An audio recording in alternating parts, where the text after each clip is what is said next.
Am, la semana pasada estuvimos compartiendo la palabra de Dios acerca de la primera carta de Juan la epístola de San Juan, de la primera carta de San Juan a toda la comunidad que estaba en el Asia Menor.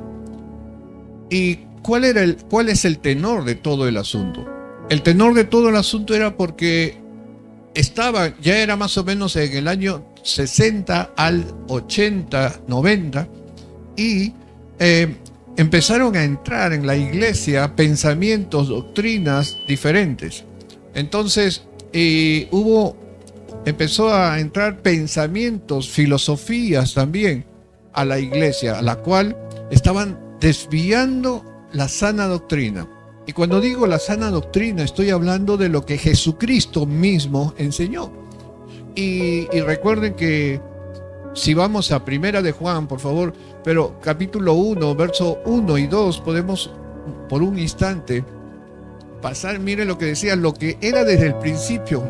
Y mira lo que dice, lo que hemos oído, lo que hemos visto con nuestros ojos, lo que hemos contemplado y palparon nuestras manos tocante al verbo de vida. Entonces, lo que estaba diciendo Juan era de que yo estuve ahí, yo fui testigo, no solamente lo vi, no solamente lo escuché, sino también lo toqué.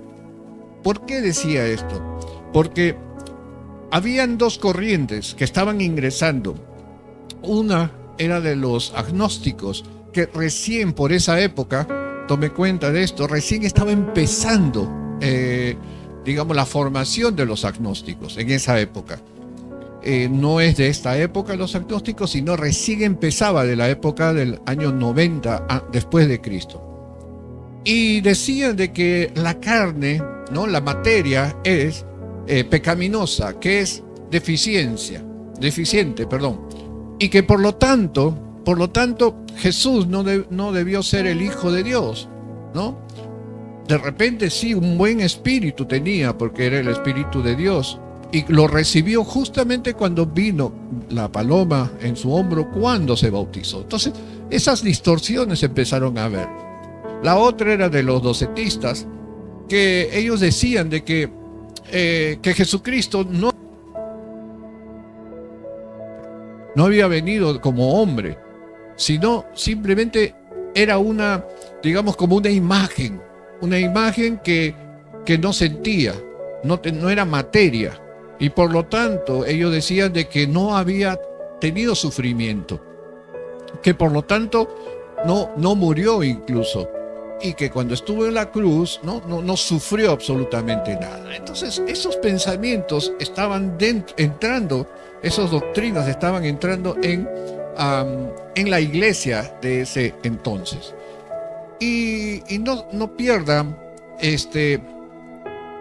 la mirada de que no solamente eso, sino es que ya venían desde la época de antes de Jesús las corrientes filosóficas del siglo IV o V antes de Cristo incluso, y había entrado por toda Roma, los griegos, etcétera, ¿no? Entonces, eso eran los pensamientos de la época. Entonces, y no pierdan, solamente para hacer un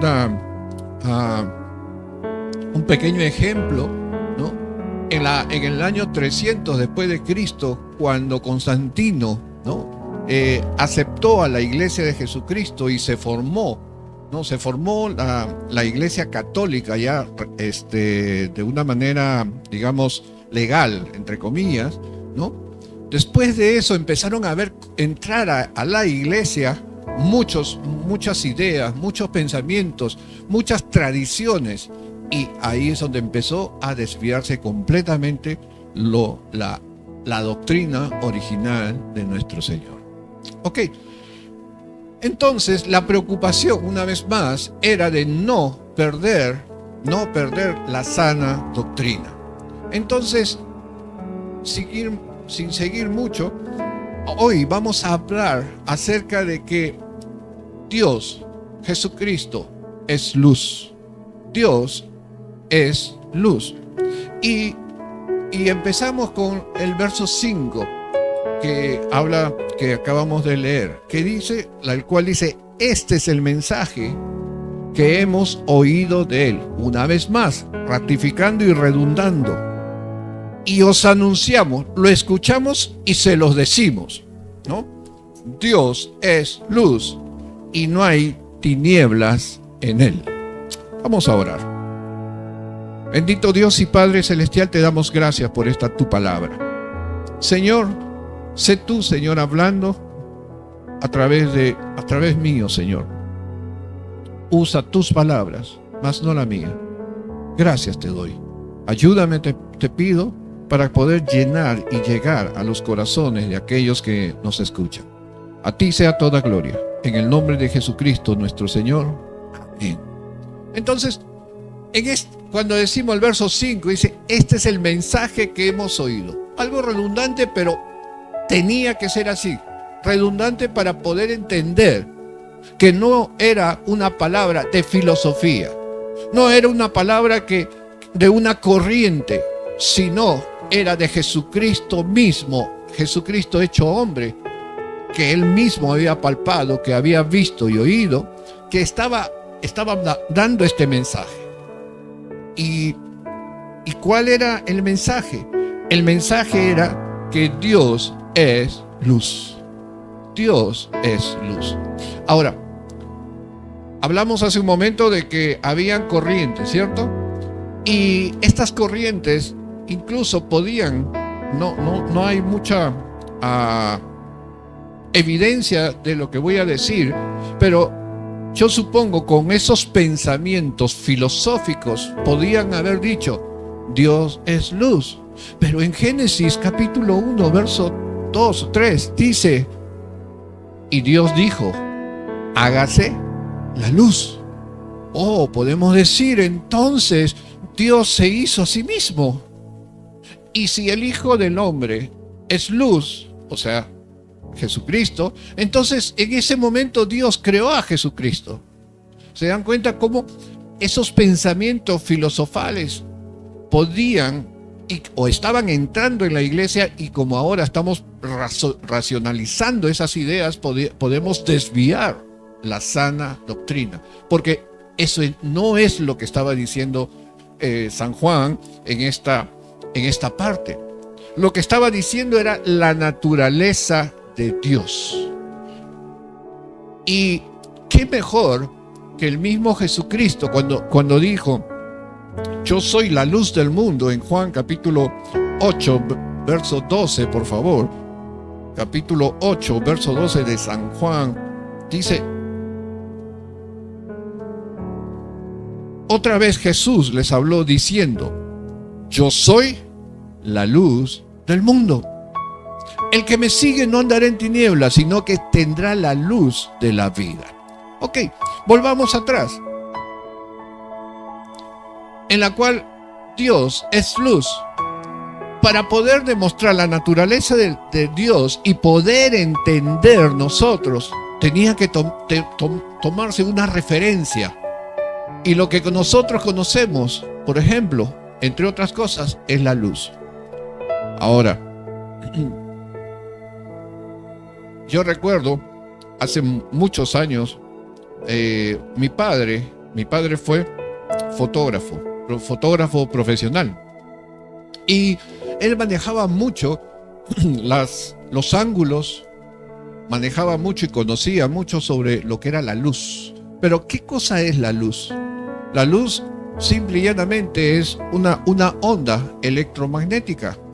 Y que según la onda, es el color de lo que vamos a apreciar nosotros.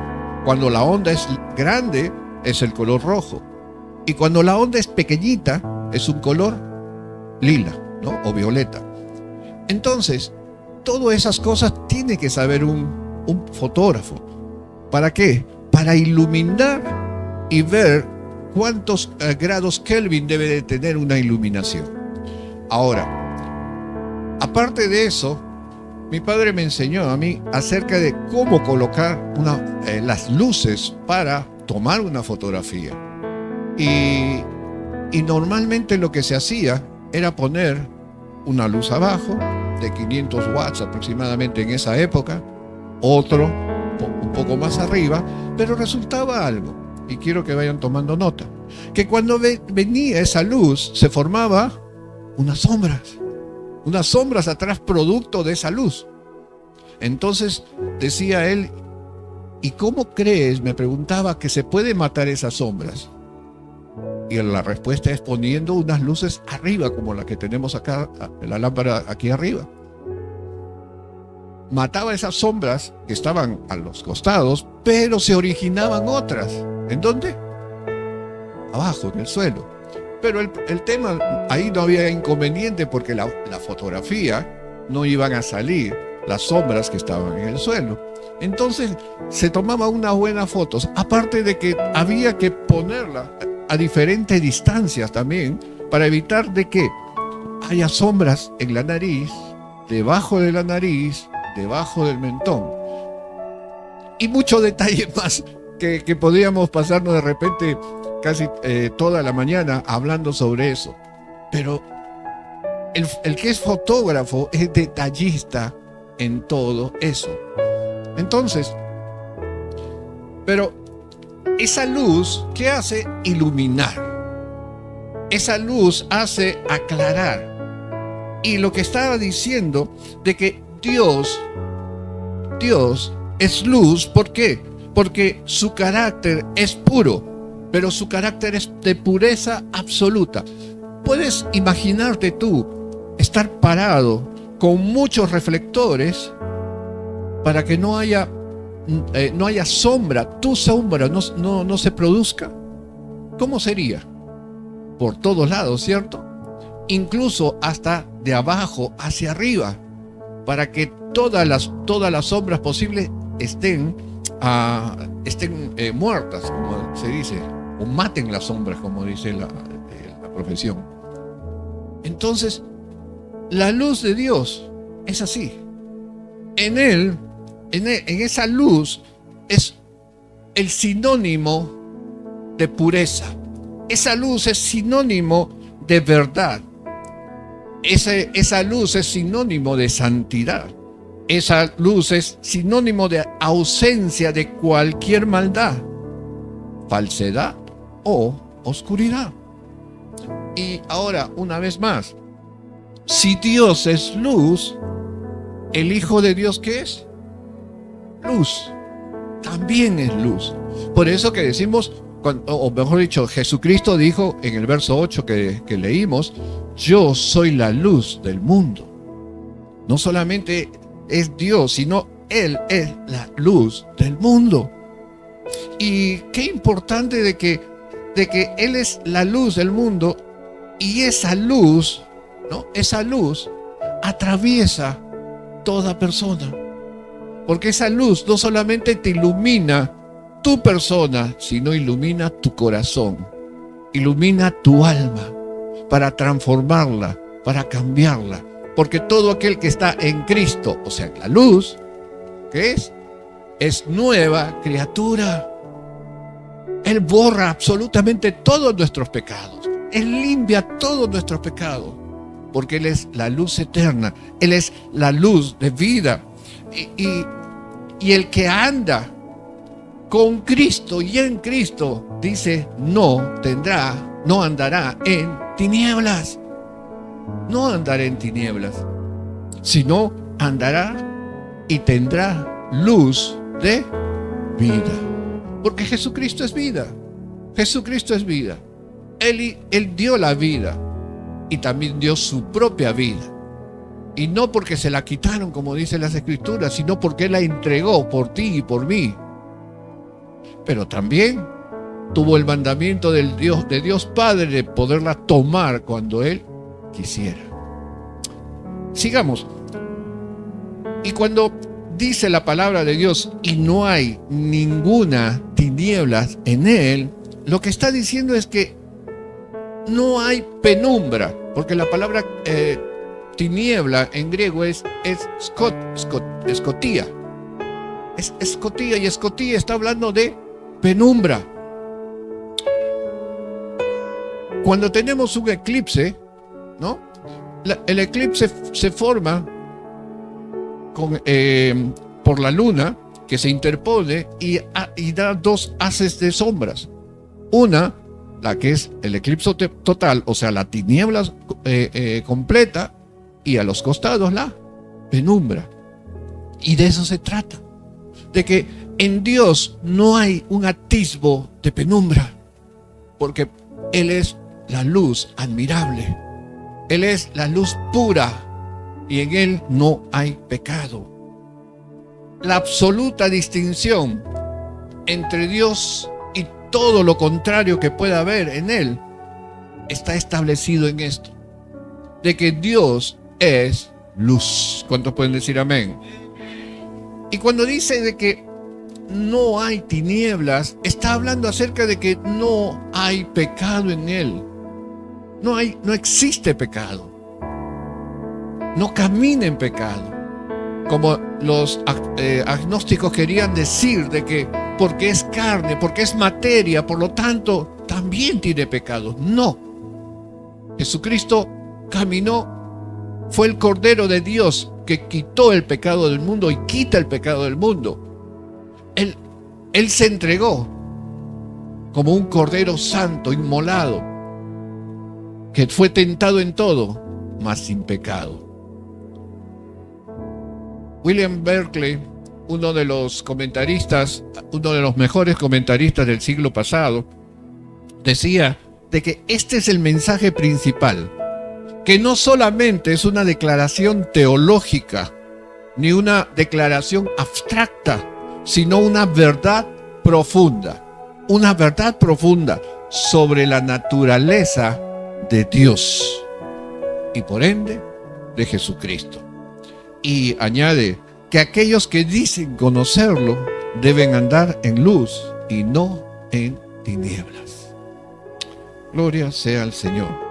Entonces, si Dios es luz y en Él no hay ningún atisbo de oscuridad, ¿cómo debemos de caminar nosotros? Nosotros debemos caminar en la luz. ¿Qué dice el verso 6, por favor? Dice: si decimos que tenemos comunión con Él y andamos en tinieblas, ¿qué sucede? Mentimos y no practicamos la verdad. Qué tremendo, ¿no? Si decimos que tenemos comunión con Él, y cuando estamos hablando de comunión, está hablando de koinonía, de esa amistad, de esa unión, ¿no? Muchas veces se confunde de koinonía, es una reunión festiva para compartir alimentos, gozarnos. Sí, es hermoso habitar los hermanos juntos y en armonía, dice la palabra de Dios. Pero está hablando, esta koinonía es de común unión entre nosotros, común unión con Dios. Eso es lo que está hablando.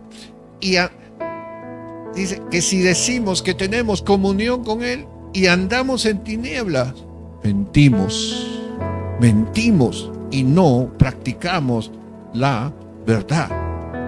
Aquí, andar en tinieblas, está hablando, se refiere a un pecado ocasional. Y no está hablando, por si acaso, como un estilo de vida. O al revés, perdón. Estamos hablando si caminamos en tinieblas, o sea, como un estilo de vida, el pecar, estamos mintiéndonos nosotros mismos. Estamos mintiendo al resto, porque seguimos haciendo lo mismo. Y eso no es arrepentirse, sino la diferencia es con un pecado ocasional, que tú te puedes arrepentir por una situación que se presentó y dijiste: uy, metí las 4, Señor, perdóname, no fue mi intención. Ese es un pecado ocasional, de la cual el Señor te perdona.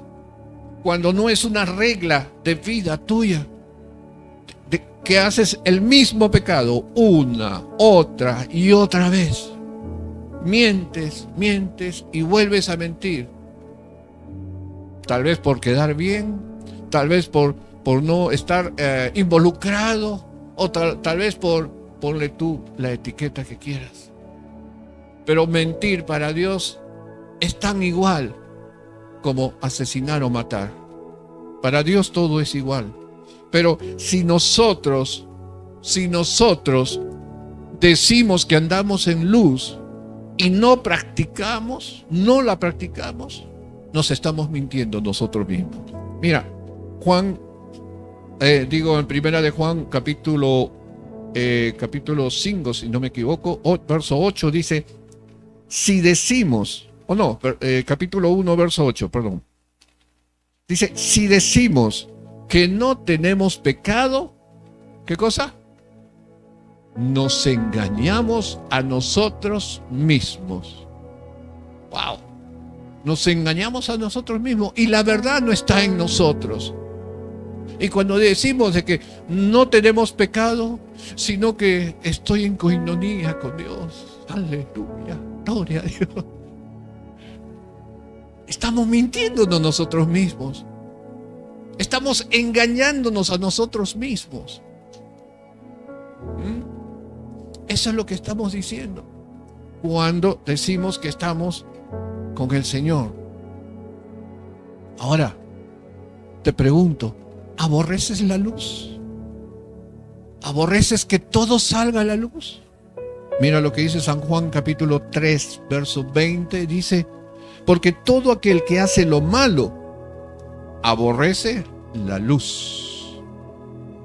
Todo aquel que hace lo malo aborrece la luz. ¿Por qué? ¿Sabes por qué? Porque no quieres que se descubra lo que lo has hecho en oscuridad, en tinieblas. Porque no quieres que se descubra la verdad de ti o de mí. Porque la mayoría de las veces cuando se peca, a veces no se peca para que nadie te vea. O las acechanzas para el robo y todas esas cosas no se hacen en oscuridad de repente. O un ladrón cuando va a robar la casa entra en la noche y prende todas las luces de la casa. No es cierto. Entra a oscuridad y se queda en oscuridad y de repente prende una pequeña linternita, ¿no? Para alumbrar el camino. Y muchos quieren estar a oscuras justamente para dar rienda suelta al pecado. Aborrece la luz y no viene a la luz. ¿Para qué? Para que sus obras no sean reprendidas. Para que sus obras no sean reprendidas. ¿Acaso después de pecar tú vas diciendo a todo el mundo, mira que robé anoche en tal lugar, mira que hice esto? No lo haces, ¿cierto? Para que no te digan, mira el pastor, mira el hermano tal, tanto que se golpea el pecho, que dice aleluya y todo el asunto. Mira, aborrece la luz para que no vean sus obras y no sean reprendidas. Verso 7 dice, pero si andamos en luz, como Él está en luz, tenemos coinonía unos con otros. Y la sangre de Jesucristo, su Hijo, nos limpia de todo pecado. Mira esta diferencia. Si caminas en luz, como Él está en luz, como Dios está en luz, entonces, si seguimos a Jesucristo, como Jesucristo está en luz, vamos a tener comunión unos con otros. No vamos a estar incómodos cuando llega el hermanito tal. Ay, ya llegó la hermanita tal. Cuidado que no te vea, porque si no va a estar hablando de ti. Eso no es coinonía. Eso no es coinonía, ¿no? Coinonía es estar unidos, es estar en un mismo espíritu, ¿no? Como dije el Salmo 133, cuán hermoso es habitar los hermanos juntos, pero no solamente juntos, sino en armonía, aleluya, ¿no? En el verso 4 dice, al final dice, porque ahí Dios manda bendición y vida eterna. Porque ahí está el Señor. Porque ahí está el Señor. comunión, cuando hay comunión, dice, entre Dios, con Dios, cuando hay comunión con los hermanos, hay bendición, pero dice más, y la sangre, o sea, va enlazado, la palabra y enlaza un pensamiento con el otro, y la sangre de Cristo, su Hijo, nos limpia de todo pecado. O sea, tener una vida honesta con transparencia, sí, ese es andar a luz. Amor a los semejantes y obediencia a Dios, sí. Implica una vida transparente, donde no hay nada oculto, sí. No es una vida de perfección, ojo, no es que caminemos en una vida de perfección, sino un deseo de vivir conforme a la voluntad de Dios. Y la voluntad de Dios, escucha, es que amemos a Dios, es que amemos, mejor dicho, voy a decirlo general, que amemos de una manera vertical del hombre hacia Dios y una manera horizontal entre los hermanos, porque todos somos iguales. ¿Cuántos pueden decir amén? Porque si no nos amamos, entonces no hay koinonía, no hay comunión, no hay unión entre nosotros.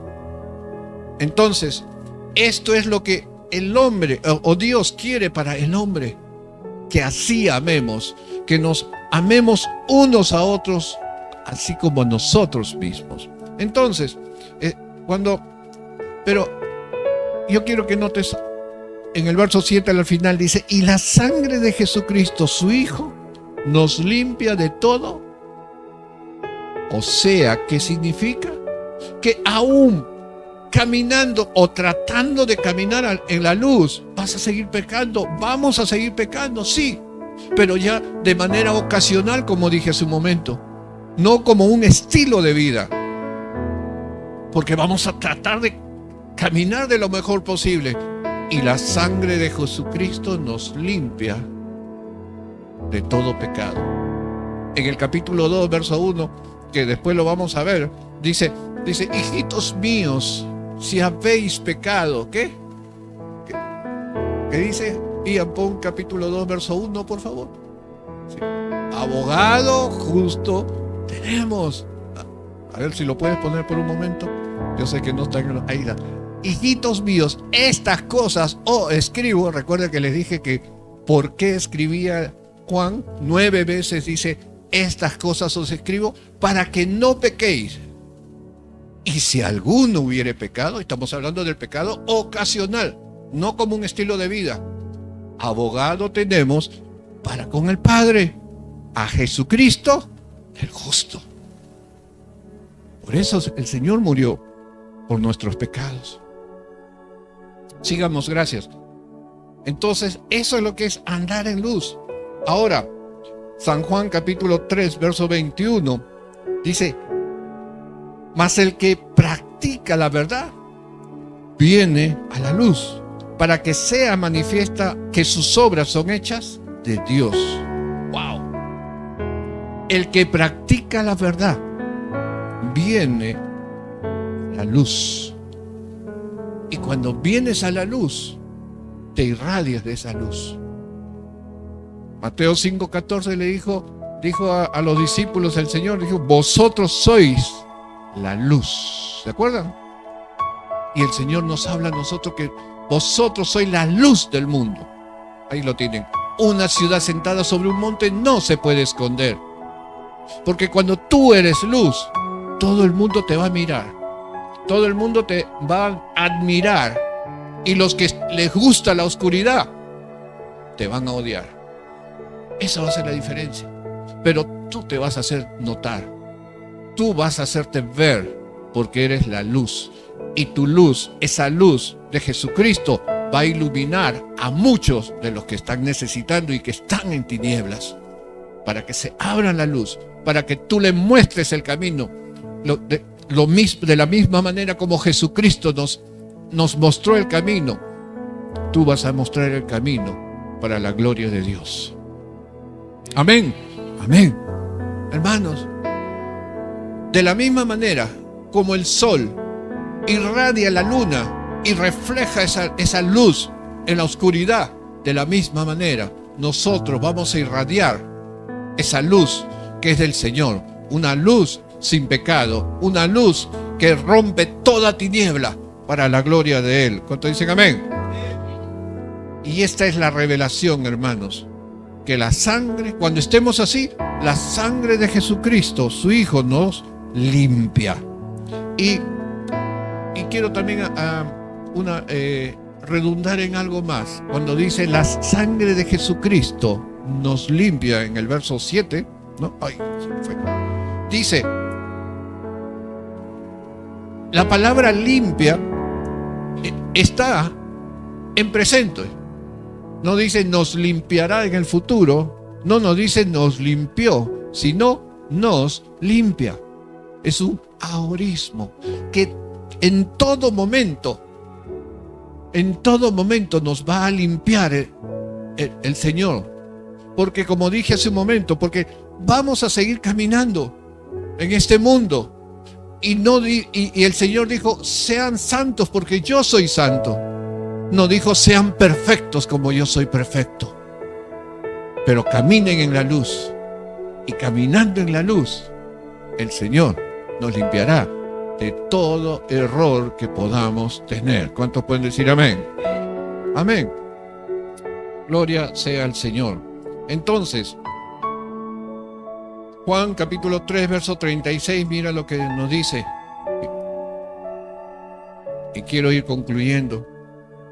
Juan 3, 36 dice, el que cree, escucha, el que cree en el Hijo tiene vida eterna. ¿Cuántos creen en el Señor Jesucristo? Amén. Pero no es suficiente creer, sino seguirle y practicar lo que Él ya nos ha enseñado. Pero el que rehúsa creer en el Hijo no verá la vida, sino que la ira de Dios está sobre él. Quiero que recuerdes algo. ¿Por qué se ofrecían sacrificios en la antigüedad? Porque era la manera de aplacar la ira de Dios delante del pecador.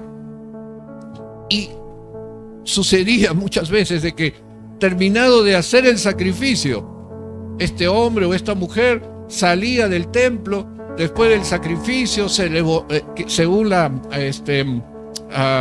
escritura, por ese sacrificio se borraban todos los pecados que había cometido, pero ni bien salió por la puerta, cometió otro pecado.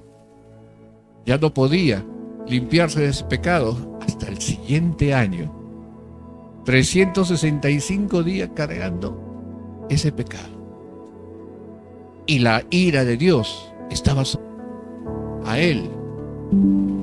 El Señor nos perdonará.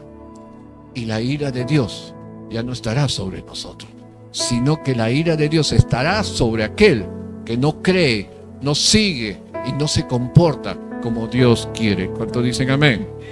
Entonces, concluyo diciendo lo siguiente: Dios es luz, hermanos. Dios es luz, no hay ninguna duda. Hay transparencia. Y esa luz nos demuestra, nos presenta cuánta tiniebla hay en nuestra vida.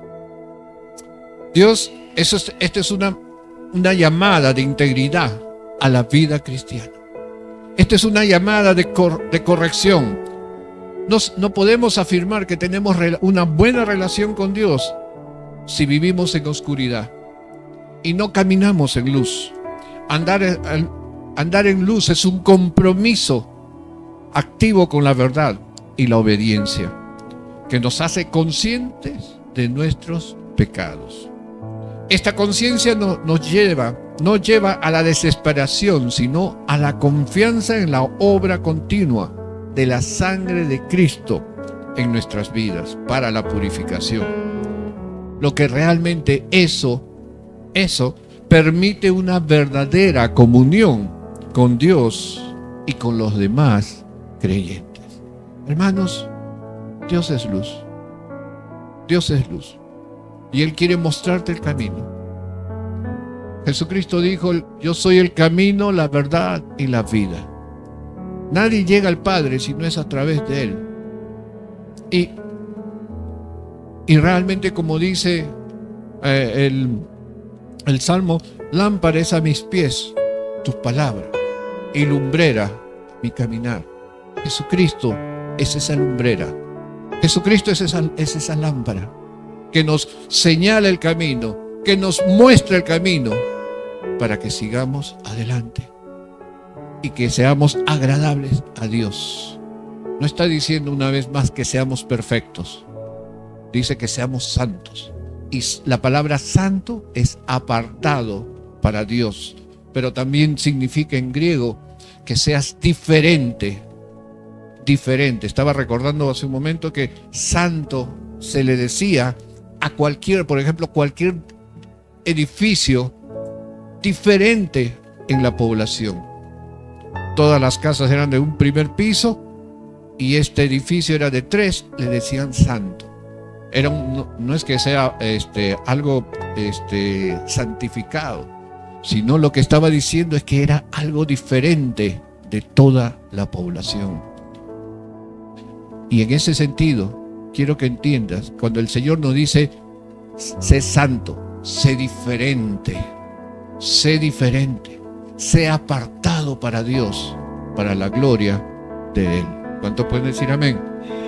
Entonces, hermanos, si hasta aquí tú no has estado caminando en la luz y te das cuenta de que ha habido un continuo caminar por aquellos lugares donde a Dios no le agrada, puedes arrepentirte. Es tiempo para que te arrepientas, porque Dios es un Dios de oportunidades, y mientras tengamos vida, y el propósito de Dios es que nos lleve con Él, tenemos la oportunidad de arrepentirnos y cambiar nuestras vidas. Decía de que probablemente vamos a tener, ante la luz de Dios, vamos a tener esas sombras que hablaba yo al inicio como fotógrafo. Pero esa luz, cuando la luz es pero tan fuerte, cuando más nos acerquemos al Señor, esa luz va a ser pero tan fuerte que no va a haber sombras en nuestros lados. ¿Ven? Ponte de pie.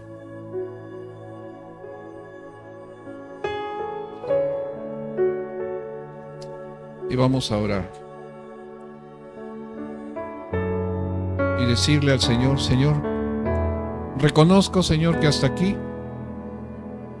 he estado haciendo, Señor, las cosas mal. No entendiendo, Señor, de que tú querías lo mejor para nosotros.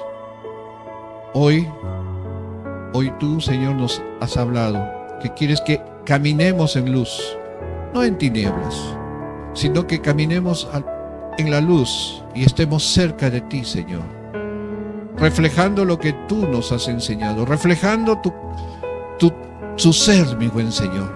Perdónanos, oh Padre, perdónanos, oh Señor. Quiero darte lo mejor para ti, Señor. Ayúdame, Señor, a ser diferente. Ayúdame, Señor, a ser santo. Ayúdame, Señor, a caminar en tus caminos y quitar, Señor, toda obra del enemigo en nuestras vidas, todo aprendizaje del enemigo en nuestras vidas, como odio, contienda, como disensiones, Señor, como mentiras, mi buen Señor. Gracias, oh Padre.